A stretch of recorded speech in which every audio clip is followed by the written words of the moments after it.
If you collapsed in the heart of the wild, surrounded by lions, do you think they'd spare you, or see you as their next meal? Watch this unbelievable story and share your thoughts in the comments.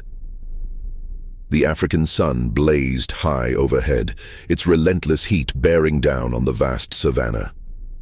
Daniel, a seasoned ranger, wiped sweat from his brow as he moved carefully through the tall, dry grass, scanning for any sign of poachers.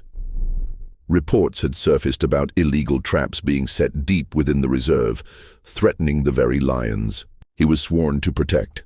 His rifle was slung across his back, though he hoped he wouldn't need to use it. As he advanced, he spotted faint human footprints, fresh and leading toward a distant cluster of trees. His pulse quickened.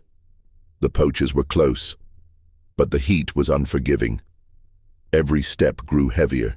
His throat was parched, and his radio crackled faintly before falling silent. No signal. Still, he pressed on, determined to locate the traps before nightfall, unaware that his body was nearing its limit. Hours passed. His canteen was nearly empty, and each breath scorched his lungs. The brutal sun drained his strength. His boots dragged, vision blurred from dehydration, and exhaustion clung to him like a shadow. Suddenly he spotted it, a rusted wire snare hanging from a tree branch, the kind used to trap lions. His heart pounded. The poachers had been here. Recently. He crouched to inspect the area for fresh tracks, but a wave of dizziness overtook him. His knees buckled, and the world spun. He had to turn back, but it was too late. His body gave out beneath the shade of an acacia tree. Breathing shallow, limbs unresponsive, vision fading, he slipped into unconsciousness, vulnerable and alone in the heart of the wild. A deep, guttural growl pierced the silence. It dragged Daniel back from the depths of unconsciousness. His body felt like lead, his throat scorched, but instinct forced his eyes open. Blurred golden shapes moved around him, bathed in the fading light. Just feet away stood a massive lion, its amber eyes fixed on him. Beside it, a lioness watched cautiously, muscles tense. A small cub peeked out from behind her legs. Fear surged through Daniel, but his body refused to move. He was completely defenseless. If the lion had chosen to attack, Daniel wouldn't have stood a chance. He braced himself for the inevitable, for sharp claws or crushing jaws. But nothing happened. The lion, a towering male with a thick, dark mane, stepped closer, sniffing the air before letting out a soft huff. The lioness did the same, then sat, down beside her cub, as if settling in for the night. They weren't hunting him. They were watching him, guarding him. Confusion swirled in Daniel's mind, but exhaustion quickly took over again. As his body sank deeper into the dry earth, he realized something incredible. The lions weren't his enemies. They were his protectors. His mind drifted in and out of consciousness, but through the haze, a memory surfaced, one from years ago in this very reserve. He had been younger then, newly stationed, when he heard the desperate cries of a trapped cub. Rushing toward the sound, he found a tiny, terrified lion cub ensnared in a poacher's wire. Nearby, the cub's mother, a powerful lioness, paced frantically, her anguished roars echoing across the plain. Daniel knew the risk, but he couldn't leave the cub to die. With his rifle slung over his back, he raised his hands to show he meant no harm and approached slowly. The lioness growled, but did not charge. Kneeling beside the cub, he worked quickly, sawing through the cruel wire with his knife. The moment the cub was free, it stumbled back to its mother. She nuzzled it protectively, then turned her gaze toward Daniel. It wasn't a look of threat, but one of understanding. That memory now burned vividly in his mind as he lay weak beneath the acacia tree. Could the massive lion watching over him now be that same cub? Fully grown, a forgotten bond had not been broken. It had come full circle. The afternoon sun cast long golden rays across the savannah, the air thick with heat and the hum of distant insects.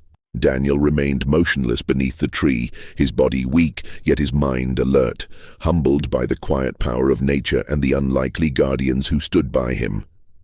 The great male, now known to rangers as Kono, sat just a few feet away, his amber eyes gleaming in the fading light. The lioness remained close, her cub curled safely against her side. The lioness lay beside Daniel, her cub nestled close, their bodies relaxed, but their ears twitched at every distant sound. They were standing guard. At the edge of the clearing, a pair of hyenas prowled, their eerie giggles breaking the stillness of the savannah. Normally, Daniel would have reached for his rifle, but he had no strength, no way to defend himself. He didn't need to. Kono lifted his head and let out a deep, resonant growl. Instantly, the hyenas slunk back into the shadows. In that moment, Daniel understood. He wasn't just being observed. He was being protected. Whether it was instinct, recognition, or something deeper, these lions had chosen not to harm him, but to shield him. His fate was no longer in his own hands. He was at the mercy of the wild, yet safer than he had ever been. With that realization, exhaustion took him again, and he slipped into a restless sleep beneath the rising sun. Back at the ranger station, a growing unease spread among the team. Daniel hadn't checked in. He was missing. Every passing minute increased the danger. Poachers, dehydration, predators, anything could have happened. A search party was quickly assembled, led by his closest friend, Mark. They knew the terrain and the risks. Armed with rifles and accompanied by tracking dogs, the rangers followed Daniel's trail through the dry grasslands. The heat was brutal. Hours passed. Then, a break. One of the rangers spotted a footprint, then another. They led toward a lone acacia tree. The team rushed forward, only to freeze in shock. A pride of lions was gathered near the tree, watching them. Mark's hand instinctively gripped his rifle. Had the lions found Daniel first? Was he even still alive? But then something unexpected happened. The massive lion, Kono, turned his head slightly, glancing toward the tree, as if guiding them. Heart pounding, Mark stepped forward and dropped to his knees beside his friend. He pressed 2 fingers to Daniel's neck, a weak but steady pulse. "He's alive," he called out. Relief washed over the team as they quickly moved to lift Daniel onto a stretcher. But Mark couldn't shake the weight of Kono's gaze. The great lion stood just a few feet away, unmoving, calm. The rest of the pride lingered nearby, their golden eyes gleaming in the morning light. Not a single one of them showed aggression, only quiet observation. As the rangers prepared to carry Daniel out, Kono took a slow, deliberate step forward. The air vibrated with his deep, rumbling breath. Mark froze. Was the lion going to stop them? But then something remarkable happened. Kono let out a low, resonant huff, almost like a sigh. Then he stepped aside. The message was unmistakable. Go. The lions had guarded Daniel through the night. Now they were letting him go. As the rangers carried Daniel toward the vehicle, Mark glanced back one last time. Kono stood tall in the distance, watching them leave. A silent guardian. A protector of an unspoken bond that would never be forgotten. Daniel stirred as the hum of the engine and the murmur of voices pulled him from the fog of unconsciousness. His body ached, his throat dry as sand. But he was alive. He was safe. Blinking. Against the bright morning light, he saw Mark's face, relieved, hovering over him in the back of the rescue vehicle. "We thought we lost you," Mark said, his voice thick with emotion. Flashes of the night came rushing back, the unbearable heat collapsing beneath the acacia tree. And the lions. Daniel's breath caught. The lions. "They didn't hurt me," he whispered, his voice barely audible. Mark exchanged a look with the other rangers. "They protected you." Daniel's mind swam with disbelief and gratitude. Whatever had happened out there, one truth was undeniable. He had survived. Not despite the lions, but because of them.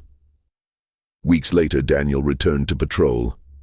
On a distant ridge, he saw Kono again, standing tall on a rocky outcrop, his golden mane catching the wind. Their eyes met, not as enemies, not as strangers, but as two beings who shared a connection that words could never define. Daniel's journey into the wild had begun with a mission to protect. But in the end, it was the lions who had protected him. In that moment, fear gave way to trust, and a bond was formed, one that would never be forgotten. Nature has a way of surprising us, of reminding us that even in the fiercest corners of the wild, compassion can thrive. If you were moved by this powerful story, don't forget to like, share, and subscribe for more incredible tales of survival, connection, and the untamed beauty of the wild. Stay tuned for more unforgettable adventures.